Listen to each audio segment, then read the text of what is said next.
We're sitting here in front of a stack of cars at the back of the office at Lexington. You know, one of these days, this building will be the home of the sanctuary for our church. I can imagine what it must have been like for the people of Israel as they were doing the exodus through the desert, going, one day we will have a nation all to ourselves.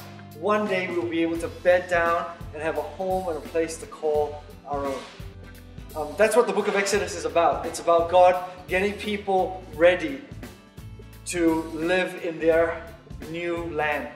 But what we want to talk about is how instructions, rules, guidelines, guardrails actually help us to develop the kind of culture we want to have. We're surrounded by cars here, and you know, what makes cars go fast is not necessarily just their engines and the mechanics inside, but what enables cars to move and travel at great speeds is actually the road rules.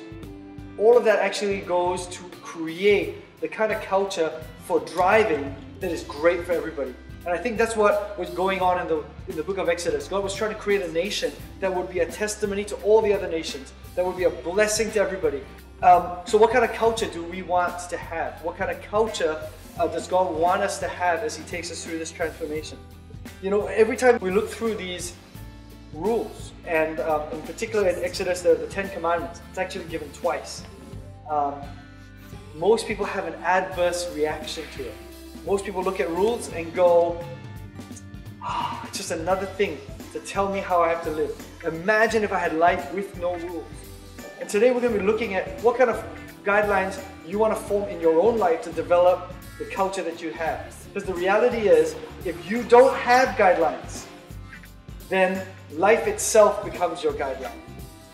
If you think you can make it through without studying, without working hard and not having any ethics, or if you think you can have a great fit body without having any guidelines on what to eat and what not to eat, if you think you can have a healthy marriage but not have any guidelines about how to protect your faithfulness to your wife, well then what happens is, as you push the limit through all those things, life's natural guidelines kick in. Today we're going to be looking at the 10 Commandments. We're going to be looking at these kinds of laws. I don't want you to look at it from a legalistic point of view. I don't want you to see it just as these rules to follow. But rather, that as you choose godly rules and principles in your life, godly guidelines in your life, what are the ones that are going to shape the kind of culture you want to have? I hope you enjoy the discussion and that you have a robust chat about, as individuals, what you want to guide your action. God bless.